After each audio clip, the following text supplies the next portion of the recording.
সাধারণ একজন ব্যাংক কর্মচারী যার নুন আনতে পান্তা ফুরানোর দশা।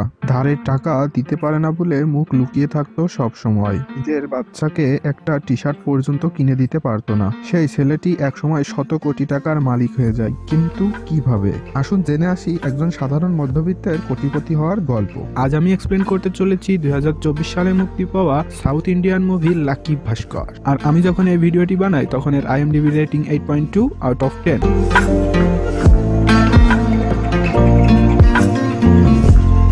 19 মার্চ 1992, বম্বে শহর। সকালে সূর্য ওঠার সাথে সাথেই ভাস্করের ঘড়িতে অ্যালার্ম বেজে ওঠে। ভাস্কর অ্যালার্ম বন্ধ করার সাথে সাথেই মর্নিং ওয়াকের জন্য বেরিয়ে পড়ে। মর্নিং ওয়াক শেষে বাজার থেকে টুকটাক জিনিস কিনে ভাস্কর বাসায় ফিরছিল। ঠিক তখনই সিবিআই অফিসাররা তার রাস্তা আটকে দাঁড়ায়। চিফ ইনভেস্টিগেশন অফিসার লক্ষণ রাও ভাস্করকে গাড়িতে উঠিয়ে বলে তার বিরুদ্ধে ইনকোয়ারি হবে। এরপর ভাস্করকে নিয়ে মাগধা ব্যাংকে চলে যায়। ভাস্কর মূলত এই ব্যাংকেই চাকরি করত।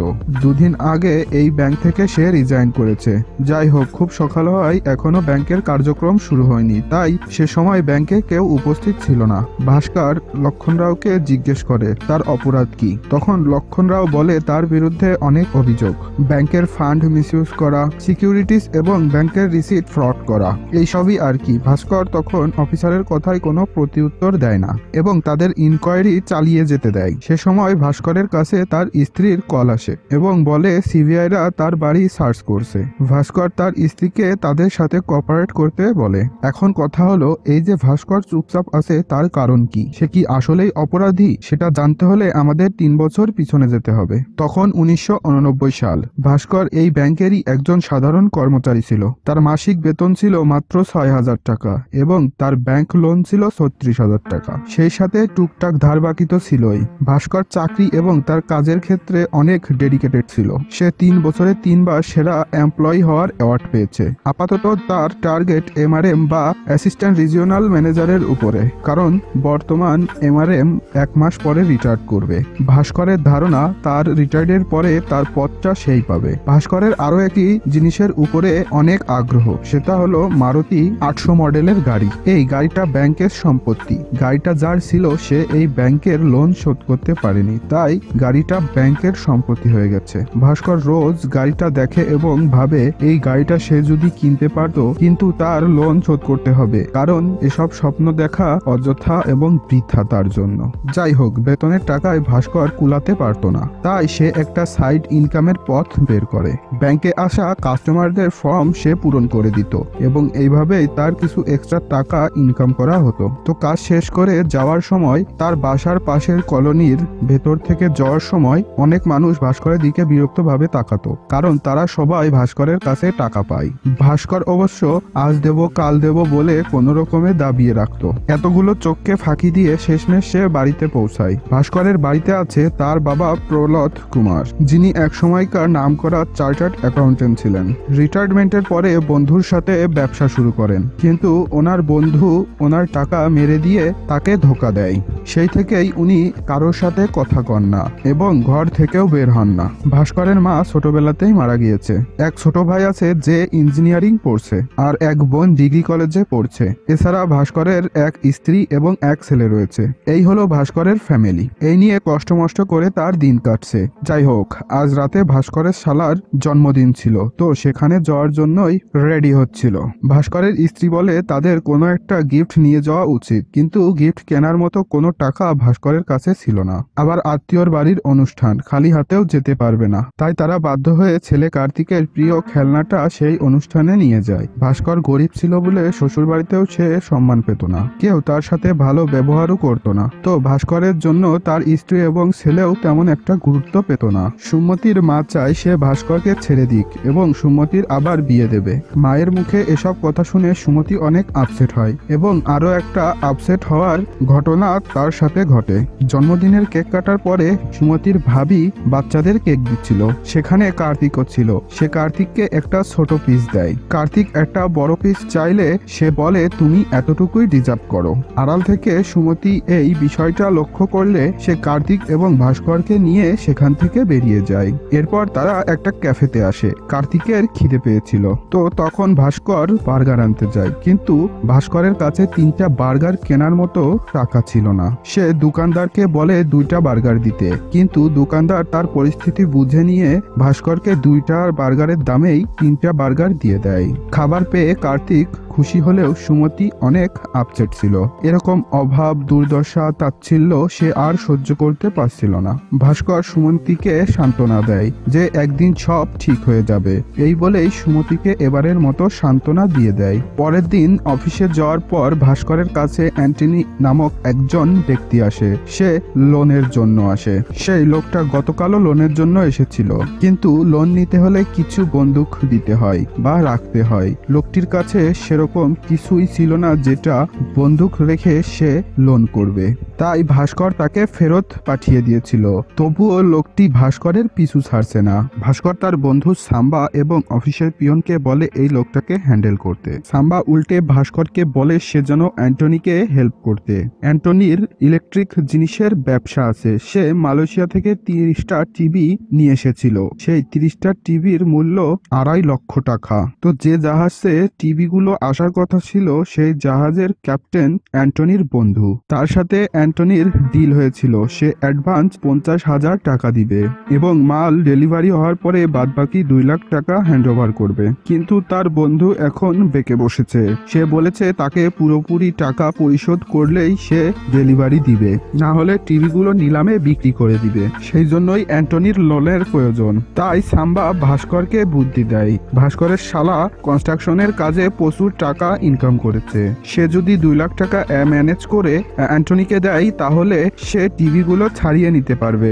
আর বর্তমানে ইন্ডিয়াতে টিভির যেমন চাহিদা, দামও তেমন বেশি। অ্যান্টনি টিভিগুলো বিক্রির পরে লাভের কিছু অংশ ভাস্কর এবং সাম্বাকেও দিবে। ভাস্কর সাম্বা এবং অ্যান্টনির প্রস্তাবে হ্যাঁ না কিছুই বলে না। সে ভেবে দেখবে বলে অ্যান্টনিকে বিদায় করে। পরের দিন সকালে বাড়ি থেকে ভাস্কর অফিসের জন্য বের হচ্ছিল, তখন তার এক পাওনাদার পাটেল ভাই তাকে আটকায়। এই লোক ভাস্করের কাছে 10,000 টাকা পেত। সে ভাস্করের সাথে খুব খারাপ ব্যবহার করে। ভাস্করকে অপমান করে তার স্কুটারটা নিয়ে চলে যায়। স্কুটার না থাকায় ভাস্কর ট্যাক্সিতে করে অফিসে যাওয়ার প্ল্যান করে, কিন্তু তার কাছে ভাড়ার টাকা ছিল না। তাই সে দৌড়ে তার অফিসে যায়। অফিসে গিয়ে সে আরো একটা শক খায়। অফিসে তার যে প্রমোশন হওয়ার কথা ছিল সেই প্রমোশনটা অন্য কেউ পেয়ে গেছে। এটা নিয়ে ভাস্কর খুব আপসেট হয়ে যায়। এরই মধ্যে সাম্বা ভাস্করকে একটি রেফারেন্স লেটার দেখায় এবং বলে জিএম স্যার সুধীরের কাছ থেকে টাকা খেয়ে তার নাম জিএম স্যারের কাছে সাজেস্ট করেছিল। এই লেটারে সুধীর ছাড়া আর কাউকেই রেফার করা হয়নি। এটা শুনে ভাস্কর প্রচন্ড রেগে যায় এবং সে সোজা এজিএম স্যারের কাছে গিয়ে উল্টাপাল্টা কথা বলতে শুরু করে এবং এজিএম স্যারও রেগে যায় এবং সে বলে ভাস্কর যে ফর্ম পূরণ করার পাশাপাশি লোকের কাছ থেকে টাকা নেয় সেটা সে জানে। সে জিএম স্যারের কাছে এই ব্যাপারে কমপ্লেন করবে। সেটা শুনে ভাস্কর ঘাবড়ে যায়। চাকরি বাঁচাতে সে এজিএম স্যারের হাত পা ধরে ভিক্ষা করে চাইতে থাকে। শেষে অফিসের অন্য কর্মচারীর সুপারিশে এবারের মতো ভাস্করকে ক্ষমা করে দেয়। তবে এই ঘটনা থেকে ভাস্কর শিক্ষা পায়, ভালো মানুষ হয়ে এই দুনিয়ায় টিকা যাবে না। সে এবার ভিন্ন পথে পা বাড়ায়। ভাস্কর অ্যান্টনিকে ডাকে এবং সে অ্যান্টনিকে 2 লাখ টাকা দেয় এবং অ্যান্টনিকে টাকা দিতে দেখে সাম্বা ভাস্করকে জিজ্ঞাসা করে সে এত টাকা কোথায় পেল।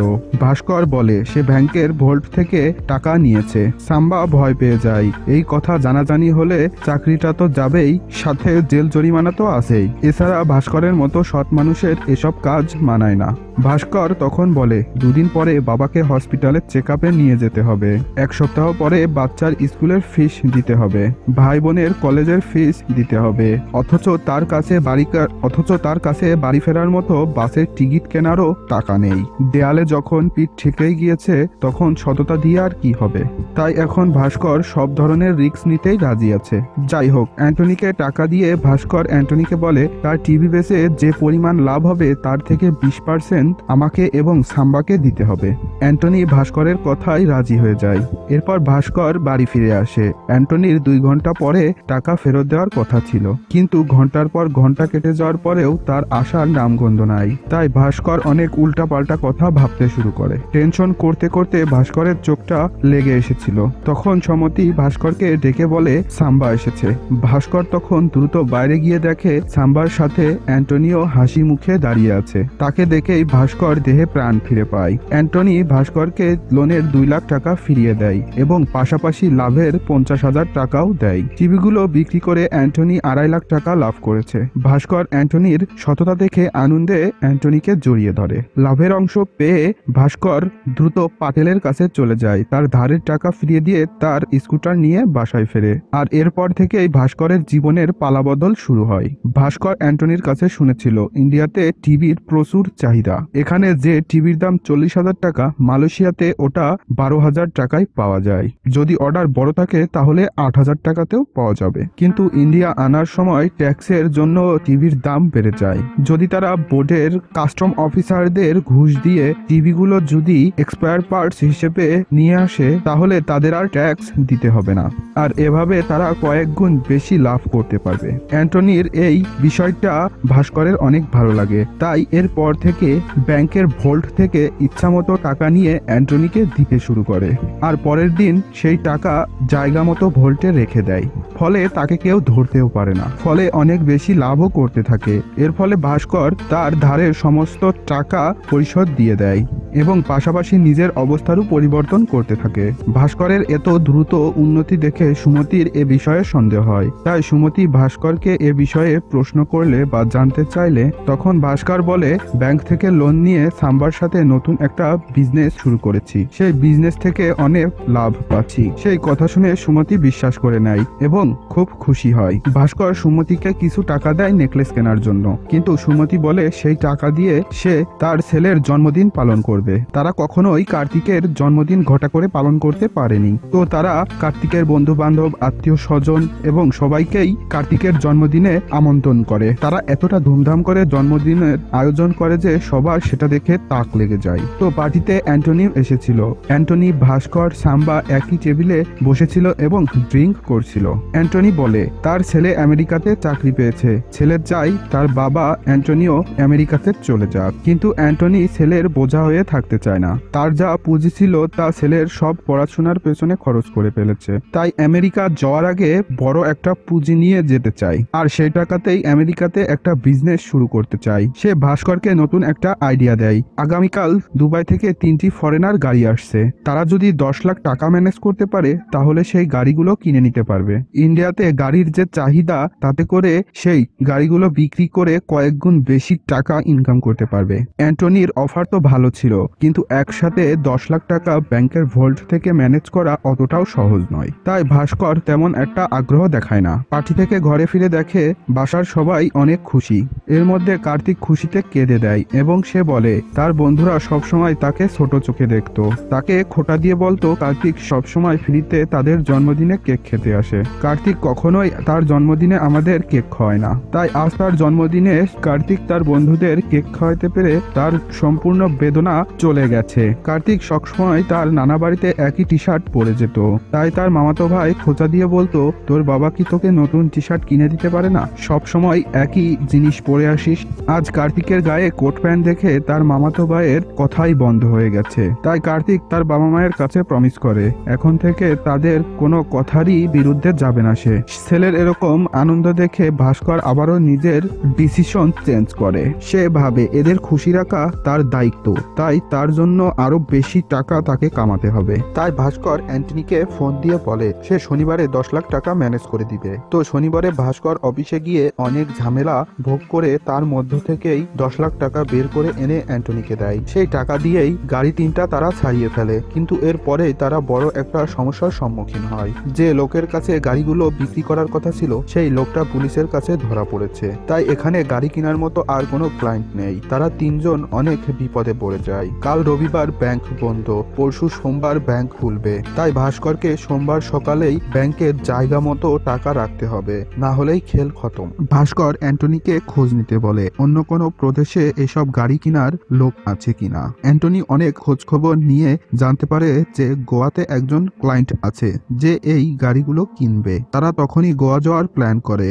এবং গোয়ার উদ্দেশ্যে বেরিয়ে পড়ে, কিন্তু পথে দুইটা চেকপোস্ট আছে। তারা ইম্পোর্টেড কার নিয়ে কখনো চেকপোস্ট পার হতে পারবে না, তাই ভাস্কর একটা প্ল্যান করে। প্রথমে গাড়িতে তারা সরকারি নাম্বার প্লেট লাগায়, তারপর তিনজন ফকিরকে মন্ত্রীদের মতো ড্রেস পরে মন্ত্রী সাজায় এবং একজন কলগাল ভাড়া করে তাকে মডেল সাজায়। এরপর তারা দুইটি চেকপোস্টকেই ফাঁকি দিয়ে তারা গোয়ায় পৌঁছে যায়। সেখানে গিয়ে 10 লাখ টাকার গাড়িতে তারা 20 লাখ টাকা লাভ করে। ভাস্কর সেই লাভের টাকা থেকে 1 লাখ টাকা করে ফকির এবং সেই কলগালকে দেয়। বাকি টাকা সে, অ্যান্টনি এবং সাম্বা ভাগ করে নেয়। যাই হোক, ঝামেলা মিটিয়ে এবার তারা অ্যান্টনিকে এয়ারপোর্টে ছেড়ে দেয়। তারপর ভাস্কর বাড়িতে গিয়ে তার কয়েকটা ড্রেস সুটকেসে নিয়ে অফিসের উদ্দেশ্যে রওনা দেয়। অফিসে গিয়ে ভাস্কর অনেক টেনশনে পড়ে যায়। সে দেখে ব্যাংকে পুলিশ এসেছে। সে ভাবে হয়তো ভোর থেকে টাকা নেওয়ার খবর ফাঁস হয়ে গেছে। ভাস্কর ভয়ে ভয়ে ব্যাংকে ঢোকে। এরপর সে জানতে পারে পুলিশ আসলে তার জন্য আসেনি। এজিএম এবং এমআরএম লোন দেওয়ার বিনিময়ে মানুষের কাছ থেকে পার্সেন্টেজ নিত। এই স্ক্যামের জন্যই পুলিশ তাদেরকে ধরতে এসেছে। এটা শোনার পরে ভাস্কর কিছুটা হাঁপ ছেড়ে বাঁচে। এত সব ঝামেলার মাঝেও এক ফাঁকে সে সমস্ত টাকা ভোল্টে রেখে দেয়। ঠিক একটু পরেই ভাস্করের সুটকেসটা জিএম স্যারের নজরে আসে। জিএম স্যার ভাস্করকে সন্দেহ করে এবং তিনি ভোল্ট ম্যানেজারকে গতদিনের সমস্ত কাগজপাতি চেক করার নির্দেশ দেয় এবং ভাস্করকে তার ব্রিফকেস খুলে দেখাতে বলে। ভোল্ট ম্যানেজার জানায় টাকার অ্যামাউন্ট ঠিক আছে। ভাস্করও ব্রিফকেস খুলে দেখায় সেখানে জামা কাপড় ছাড়া আর কিছুই নেই। জিএম এবার সেখান থেকে চলে যায় এবং এই ঘটনার পরে ভাস্কর ভাবে সে এই অপরাধ থেকে বেরিয়ে আসবে এবং সে আর অপরাধ করবে না। সে নিজের সিদ্ধান্ত সাম্বাকেও জানায়, কিন্তু সাম্বা এভাবে গরিব জীবন কাটাতে চাইছিল না। সে ব্যাংকের পিয়নের চাকরি ছেড়ে দিয়ে নিজের একটা ব্যবসা শুরু করে। আর ভাস্করও গুনে দেখে সে মোট 6 লাখ টাকা জমিয়েছে। সে টাকাগুলো পরিবারের সমস্ত সদস্যের নামে আলাদা আলাদা কোটোতে রাখে। কিন্তু এরই মাঝে তার ভাইয়ের লন্ডনে একটি ভালো কলেজে অ্যাডমিশন হয়ে যায়। এম্বাসিতে কথা বলে জানতে পারে সব প্রসেসিং এর জন্য তাদের 6 লাখ টাকা খরচ হবে। ভাইয়ের ফিউচারের কথা চিন্তা করে তার জমানো সমস্ত টাকা দিয়ে ভাইকে লন্ডনে পাঠিয়ে দেয়। ফলে ভাস্কর যেখান থেকে শুরু করেছিল আবার সেখানেই ফিরে আসে। তবে যাই হোক, জিএম এবং এমআরএম এর ধরা পড়ায় ভাস্করের কপাল খুলে যায়। ব্যাংকে যেহেতু দুটো পোস্ট ফাঁকা আছে, তাই জিএম এর রেফারেন্সে চেয়ারম্যান স্যার ভাস্করকে এজিএম পদে প্রমোশন দেয়। যেহেতু ভাস্করের রেকর্ড অনেক ভালো ছিল, তাই ভাস্করকেই এই পদে নিয়োগ দেওয়া হয়। ভাস্করের বেতন 6,000 থেকে 1 লাফে 19,500 হয়ে যায়। সাথে তো অন্যান্য বোনাস আছেই। ভাস্কর আনন্দে একদম আত্মহারা হয়ে যায়। চেয়ারম্যান ভাস্করকে জিজ্ঞেস করে, তোমার আর কিছু লাগবে কিনা? ভাস্কর তখন বলে, ব্যাংকের সেই মারুতি 800 গাড়িটা তার অনেক পছন্দের। চেয়ারম্যান স্যার হেসে ভাস্করকে সেই গাড়িটা দিয়ে দেয়। এজিএম হিসেবে কাজ শুরু করার আগে চেয়ারম্যান ভাস্করকে একটি পার্সোনাল ক্লায়েন্টের কথা জানিয়ে দেয়, যার নাম হর্ষা মেহরা। বলা চলে হর্ষা মেহরা তাদের ইলিগাল ক্লায়েন্ট। আসলে ব্যাংকে একটা সিন্ডিকেট আছে। আমাদের সাধারণ মানুষের যেরকম লোনের প্রয়োজন হয়, অনেক সময় ব্যাংকেরও লোনের প্রয়োজন হয়। তখন এক ব্যাংক থেকে অন্য ব্যাংকের লোন নেওয়ার প্রয়োজন হয়, কিন্তু আইন অনুযায়ী ব্যাংক থেকে ব্যাংক কখনোই লোন নিতে পারবে না। তাই এক ব্যাংকের কর্তৃপক্ষ একজন ব্রোকারের কাছে টাকা পাঠিয়ে দেয়, আর ব্রোকার সেই টাকা অন্য ব্যাংকের অ্যাকাউন্টে পাঠিয়ে দেয়। এভাবে যখন লোন পরিশোধের প্রয়োজন হয় তখন একইভাবে তারা লোন পরিশোধ করে। আর এই হর্ষা মেহরাই হলো সেই ব্রোকার। সে মাকাদা ব্যাংক এবং কাটারি ব্যাংকের মাঝে ব্রোকারের কাজটা করে। তো যাই হোক, হর্ষার হয়ে তার সমস্ত টাকা পয়সা, কাগজপত্র সবকিছু দেখাশোনা করতো সুরজ নামের একটা ছেলে। সুরজ ভাস্করের কাছে আসে ব্যাংকের চেক ইস্যু করার জন্য। ভাস্কর ব্যাংকের লোন পরিশোধ করার জন্য সুরজকে 14 দিনের সময় দেয়। সুরজ বলে তাদের লোন পরিশোধ করতে কিছুদিন লেটও হয়ে যেতে পারে, তাই ভাস্করকে ঘুষ হিসেবে একটি দামি ঘড়ি গিফট দিতে চেষ্টা করে। কিন্তু ভাস্কর ঘড়িটা ফিরিয়ে দিয়ে বলে 14 দিনের একটা দিনও যেন লেট না হয়। নির্ধারিত সময়ের পর সুরজ সেই লোনের টাকা ফেরত দিতে আসে। সুরজ চলে যাওয়ার পরে ভাস্কর হর্ষার ব্যাংক স্টেটমেন্ট চেক করার সময় কিছু অদ্ভুত জিনিস খেয়াল করে। তারা হর্ষার অ্যাকাউন্টে যে টাকা পাঠিয়ে দেয়, সেই টাকা হর্ষা আরেকটা অ্যাকাউন্টে পাঠিয়ে দেয়। আর এভাবেই তারা নিজেদের মধ্যে টাকা আদান প্রদান করে। কিন্তু আশ্চর্য ব্যাপার হলো, তারা যে কাটারি ব্যাংকের নামে লোন নেয়, স্টেটমেন্টে সেই কাটারি ব্যাংকের কোনো নামই নেই। অর্থাৎ তারা যে কাটারি ব্যাংকের নাম ইউজ করে লোন নেয়, সেটা কাটারি ব্যাংকে পৌঁছায় না। এই ব্যাপারটা নিয়ে আলোচনা করার জন্য ভাস্কর কাটারি ব্যাংকের এজিএম এর সাথে দেখা করে। কিন্তু এই লোক তো আগে থেকেই হাসার কাছে বিক্রি হয়েছিল, তাই সে ভাস্করকে কোনো সাহায্য করে না। ভাস্করেরও মনে প্রশ্ন ছিল, হাসা আসলে ব্যাংক লোনের টাকা দিয়ে কি করে। ভাস্কর খোঁজ খবর নিয়ে জানতে পারে হাসা শেয়ার বাজারের বড় সিন্ডিকেট চালায়। সে প্রথমে কোনো একটা কোম্পানির সব শেয়ার কিনে নেয়, এরপর সেই শেয়ারগুলো তার লোক দিয়ে উচ্চ প্রাইসে কেনায়। পরবর্তীতে সেই শেয়ারের দাম মার্কেটে যখন বেড়ে যায় তখন সেগুলো আবার একসাথে সেল করে দেয়, আর এইভাবেই প্রতিবার সে প্রচুর টাকা হাতিয়ে নেয়। ভাস্কর এটা জানার পরে সে ভেবেছিল চেয়ারম্যানকে এ বিষয়টা সম্পূর্ণ জানিয়ে দেবে, কিন্তু সে পরে উপলব্ধি করে চেয়ারম্যান স্যারকে জানিয়ে দিয়ে তার কি লাভ, যেটাতে তার লাভ হবে সেটাই করা উচিত। এই জন্য সে পার্সোনালি সুরজের সাথে দেখা করে। ভাস্কর সুরজকে চ্যালেঞ্জ দেয়, শর্ত দেয় যে সে যতগুলো লোন তাদেরকে পাইয়ে দিবে তা থেকে 1% তাকে দিতে হবে, পাশাপাশি তারা যে শেয়ার কিনবে এবং বিক্রি করবে তা একদিন আগে তাকে জানাতে হবে। উপায় না পেয়ে সুরজ ভাস্করের সমস্ত শর্ত মেনে নেয়। এরপর থেকে ভাস্করের উন্নতির দোয়ার খুলতে শুরু করে, তার কাছে বান্ডিল বান্ডিল টাকা আসতে শুরু করে। সে এক চান্সে সুরজের কাছ থেকে তার কমিশনের 25 লাখ টাকা পেয়ে যায়, কিন্তু এতগুলো টাকা সাধারণ ব্যাংক কর্মচারীর কাছে থাকলে যে কেউ সন্দেহ করবে। তাই এই কালো টাকা হোয়াইট করার জন্য ভাস্কর আনোয়ার নামের একজনের সাথে দেখা করে। আনোয়ার টাকাগুলো লটারি টিকিটের পিছনে ইনভেস্ট করতে বলে। তারা একটি লটারি কোম্পানির কাছে যায় এবং 25 লাখ টাকা এবং 3% শেয়ার তাদেরকে দেয়। বিনিময়ে কোম্পানিটি লটারির প্রথম পুরস্কার ভাস্করকে পাইয়ে দেয়। পরের দিন সকালে পত্রিকায় লটারির প্রথম পুরস্কার পেয়ে সে এমন ভাবে অ্যাক্টিং করে যে ভাগ্যক্রমে সে লটারির প্রথম পুরস্কার পেয়েছে। এভাবেই সে পরিবার এবং বাইরের সমস্ত লোককে বোঝায় যে লটারির 25 লক্ষ টাকা সে পেয়েছে। এখান থেকে কমিশন ভ্যাট সমস্ত বাদ দিয়ে ভাস্কর 17 লক্ষ টাকা পেয়ে যায়। এরপরে সে একটা ট্রেডিং অ্যাকাউন্ট খোলে। এরপর সে এই সম্পূর্ণ টাকাটা শেয়ার মার্কেটে লাগিয়ে দেয়। ভাস্কর সুরজের কাছ থেকে সম্পূর্ণ ইনফরমেশন নিত এবং সে অনুযায়ী নিজের অ্যাকাউন্টে ট্রেডিং করত, আর সে জাস্ট 2 সপ্তাহে এই 17 লক্ষ টাকাকে 70 লক্ষ টাকা বানিয়ে ফেলে। তো এই ছিল ভাস্করের বড়লোক হবার গল্প। এইদিকে অফিসার লক্ষণ রাও ভাস্করের অ্যাকাউন্ট চেক করে দেখে তার অ্যাকাউন্টে 100 কোটি টাকা আছে। অ্যামাউন্ট দেখে তার মাথা ঘুরে যায়। সে ভাস্করের অ্যাকাউন্ট স্টেটমেন্ট চেক করে দেখে ভাস্কর সত্যিই 100 কোটি টাকা ইনকাম করেছিল। সে আরেকটা জিনিস লক্ষ্য করে, ভাস্কর একদিনেই 69 লক্ষ টাকা খরচ করেছে। লক্ষণ রাও জিজ্ঞেস করে সে একদিনে এত টাকা কিভাবে খরচ করলো। তখন ভাস্কর জানায় এই টাকা ব্যাংকে রাখার কয়েকদিন পরেই তার বোনের বিয়ে ঠিক হয়ে যায়। তো বোনের বিয়ের শপিং করতে তারা একটা দোকানে ঢোকে। ভাস্কর এবং তার পরিবারের লোকদের দেখে সাধারণ মধ্যবিত্ত মনে হচ্ছিল, তাই দোকানের মালিক এবং কর্মচারী কেউই তাদেরকে পাত্তা দিচ্ছিল না, বেশ অসম্মান করছিল। এই ব্যাপারটা ভাস্করের ইগোতে লেগে যায়। সে তখনই সেখান থেকে বেরিয়ে যায় এবং সম্পূর্ণ টাকা ব্যাংক থেকে তুলে আনে। সেই টাকা দিয়েই প্রথমে সে একটা দামি গাড়ি কেনে, তারপরে দামি জামা কাপড় ঘড়ি জুতা কিনে সে আবার সেই জুয়েলারের দোকানের আসে এবং ভিআইপি গেট আপ নিয়ে গাড়ি থেকে নামে এবং নামতেই সেই দোকানের মালিকরা তো অবাক এবং সেই দোকানে প্রবেশ করে দোকানের সমস্ত গয়না কিনে নেয় এবং কাউন্টার ফাঁকা করে দেয়। যারা ভাস্করের সাথে ঠিকমতো কথাও বলছিল না তারা একদম তাদেরকে নিয়ে রীতিমতো নাচতে শুরু করে, আর মূলত এভাবেই ভাস্কর টাকাগুলো খরচ করে ফেলে। যাই হোক, তো বোনের বিয়ে দিতে গিয়ে ভাস্করের সমস্ত লিগাল টাকা ফুরিয়ে যায়। তো এর পরের বার সুরজের কাছ থেকে পাওয়া কালো টাকা নিয়ে ভাস্কর আবারও আনোয়ারের কাছে যায়। তো আনোয়ার তখন জানায় 3 মাসে 2 বার পর পর লটারির প্রথম পুরস্কার পেলে ইনকাম ট্যাক্স ঝামেলা করতে পারে। তাই সে ভাস্করকে বুদ্ধি দেয় যে তারা এই টাকাগুলো নিজেদের লোক দিয়ে দেশের বাইরে হুন্ডি করে পাঠিয়ে দেবে। এরপর বাইরে থেকে বিভিন্ন অর্ডার পার্সেসের মাধ্যমে টাকাগুলো আবার তাদের কাছে পাঠিয়ে দেবে, কিন্তু এর জন্য তাদের একটা প্রাইভেট লিমিটেড কোম্পানি প্রয়োজন। সুমতির অনেকদিন ধরে একটি খাবারের রেস্তোরাঁ দেওয়ার ইচ্ছা ছিল। ভাস্কর এবার সেই সুযোগটা কাজে লাগায় এবং সুমতিকে একটি খাবারের স্টল বানিয়ে দেয় এবং সেই শপের নামে ফেক বিল বানিয়ে সমস্ত কালো টাকা সে সাদা করতে থাকে। এভাবে সে ব্যাপক টাকা কামিয়ে নিতে থাকে। সে বড়লোক থেকে আরো বেশি বড়লোক হতে থাকে, ফলে তার আচরণেও অনেক চেঞ্জ আসতে থাকে। তার ব্যবহার আচরণ অনেক বেশি রুট হয়ে যায়।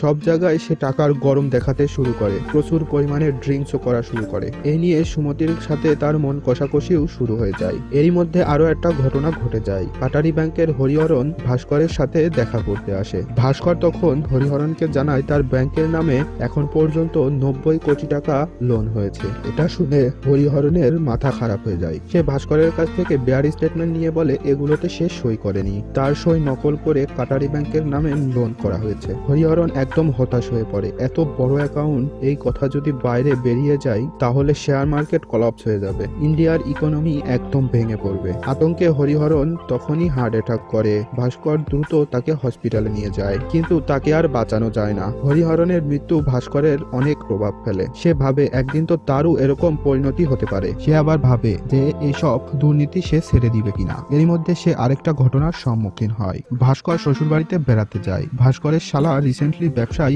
ব্যাপক পরিমাণে লস খেয়েছে। তার একদম নাজেহাল অবস্থা। তার 50 লক্ষ টাকা খুবই প্রয়োজন। সুমতির মা এবং তার ভাবি সুমতিকে রিকোয়েস্ট করছিল সে যেন ভাস্করকে বুঝিয়ে তার ভাইয়ের 50 লাখ টাকার লোনের ব্যবস্থা করে দেয়। তখন সুমতি বলে এটা ভাস্করের টাকা, ভাস্কর সেটা দেবে কি দেবে না সম্পূর্ণ তার নিজের ব্যাপার। তো এই ব্যাপারটা নিয়ে সুমতির মায়ের সাথে সুমতির একটু তর্কাতর্কি হয়ে যায়। তর্কের এক পর্যায়ে সুমতির মা সুমতিকে বলে আমি তোর হোমমেড বিজনেসের আইডিয়া দিয়েছিলাম বলেই তোরা ইনকাম করে খেতে পারছিস।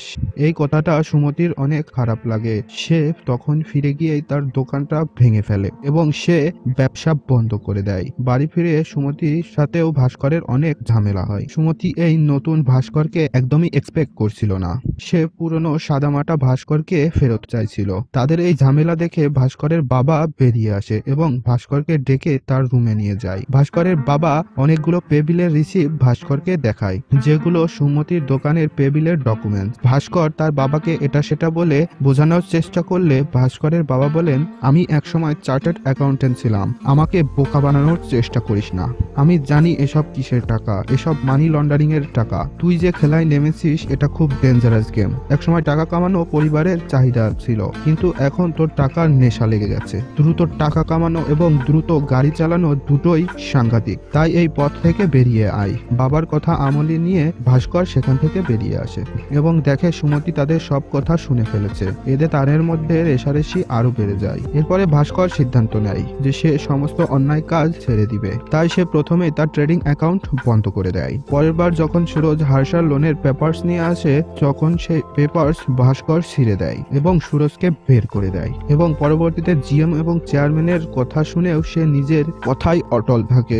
ভাস্কর যতগুলো মানুষের সাথে খারাপ ব্যবহার করেছিল তাদের সবার কাছে ক্ষমা চায় আর ভাইকে লন্ডনে বাড়ি কেনার জন্য টাকা পাঠায়। বোনের নামে দুটো বাড়ি লিখে দেয় এবং শালাকেও 50 লক্ষ টাকা দেয় আর শালাকে বলে তার এই টাকা ফেরত দিতে হবে না, বিনিময়ে তার এই টাকা থেকে যে টাকা লাভ করবে তার 10% সাম্বাকে দিতে হবে, কারণ সাম্বা ব্যবসায় লস খেয়ে সর্বশান্ত হয়ে গেছে। পাটেলের গাড়ি একবার তার গাড়ির সাথে ধাক্কা লেগেছিল, তাই সে পাটেলের সম্পূর্ণ বাইক ভেঙে দিয়েছিল এবং সে পাটেলকে সরি বলে তাকে একটি নতুন বাইক কিনে দেয় এবং তার প্রিয় মারুতি গাড়িটাও আরেকজনকে গিফট করে দেয়। এইভাবে ভাস্কর তার পাপের প্রায়শ্চিত্ত করে। ফলে সুমতির সাথেও তার মন কষাকষি ঠিক হয়ে যায়, কিন্তু তার এই ভালো হয়ে যাওয়া সবাই মেনে নিতে পারেনি।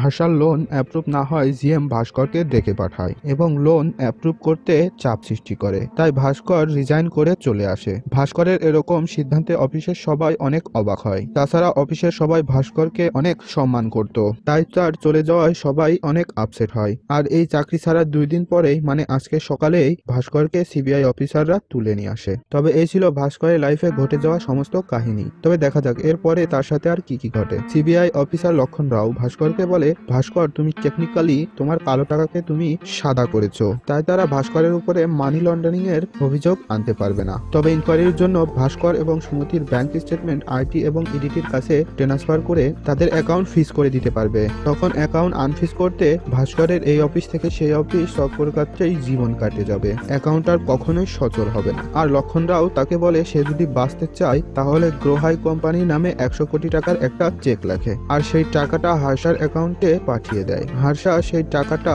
এই ব্যাংকের অ্যাকাউন্টে আবার পাঠিয়ে দিবে। এতে ভাস্কর বেঁচে যাবে এবং ব্যাংকের টাকা ব্যাংকেই থেকে যাবে। লক্ষণ রাওয়ের ডিল শুনে ভাস্কর বুঝতে পারে এই লোকও পুরো ডিলের সাথে জড়িত। ভাস্কর কোনো সিদ্ধান্ত নেওয়ার আগেই অফিসের জিএম এবং চেয়ারম্যান চলে আসে আর তারা ভাস্করকে দিয়ে জোর করে চেকে সাইন করে নেয়। ভাস্কর চেকে সাইন করে হাসতে হাসতে সেখান থেকে বেরিয়ে যায়। ওরা ভেবেছিল ভাস্করের চ্যাপ্টারটা বোধহয় এখানেই শেষ, কিন্তু আসল ধামাকা হয় পরের দিন সকালে যখন তারা চেকটা ট্রান্সফার করতে যায়। তখন তারা জানতে পারে ভাস্কর 10 দিন আগে তার অ্যাকাউন্টের সমস্ত টাকা উঠিয়ে নিয়েছে, সেই সাথে অ্যাকাউন্টটাও ক্লোজ করে দিয়েছে। এটা শুনে তো তাদের সবার মাথায় হাত। তারা ভাবতে থাকে ভাস্কর আসলে এখন আছে কোথায়। ভাস্কর অবশ্য ততক্ষণে প্লেনে বসে আছে, কিছুক্ষণের মধ্যেই আমেরিকাতে ল্যান্ড করবে। ফলে ভাস্কর আগে থেকে আন্দাজ করতে পেরেছিল যে তার সাথে খারাপ কিছু ঘটবে, তাই কয়েক সপ্তাহ আগেই তার বাবার সাথে সম্পূর্ণটা শেয়ার শেয়ার করে। ভাস্করের বাবা তাকে দেশ ছেড়ে দেওয়ার সাজেশন দেয়। এই জন্য ভাস্কর একজন ব্রোকারের সঙ্গে দেখা করে। ব্রোকার তাকে জানায় 1 কোটি টাকা খরচ করলেই আমেরিকার কন্ডিশনাল গ্রিন কার্ড পাওয়া যাবে আর 5 বছর পরেই সিটিজেনশিপ। ভাস্কর আমেরিকা যাওয়ার প্রস্তুতি নিতে থাকে। এছাড়া আমেরিকায় তো অ্যান্টনিও ছিল। ভাস্কর অ্যান্টনির কাছে হেল্প নেয় এবং তার মাধ্যমে সেখানে একটি বড় হোটেল কিনে নেয়। বাকি টুকটাক কাজ করার জন্য তার বাবার পরিচিত কিছু লোকদের সাহায্য নেয়। এভাবে খুব অল্প সময়ের মধ্যেই আমেরিকার ভিসা প্রসেস করে ফেলে। এভাবে সে দেশ ছেড়ে সেফলি আমেরিকা যেতে সক্ষম হয়। তবে দেশ ছাড়ার আগে ভাস্কর আরেকটা ধামাকা করে দেয়। সে আরবিআই ডিপার্টমেন্টে চেয়ারম্যান এবং জিএম এর স্ক্যামের ব্যাপারে জানিয়ে দেয়। ফলে আরবিআই টিম মাগধা ব্যাংকে রেড দেয় ইনকোয়ারি করার জন্য। ব্যাংকের স্টেটমেন্ট চেক করে হার্ষা মেহরার নামটাও তারা জেনে যায়। শুধু তাই নয়, এই কেসে সিবিআই অফিসার লক্ষণ রায়ও ফেসে যায়। এদের সবার 12টা বাজিয়ে দিয়ে ভাস্কর আমেরিকা গিয়ে ফুলদমে হোটেল ব্যবসা করতে থাকে আর শান্তিতে পরিবার নিয়ে জীবন কাটাতে থাকে। সেই সাথে লাকি ভাস্করের গল্পটাও এখানে শেষ হয়ে যায়।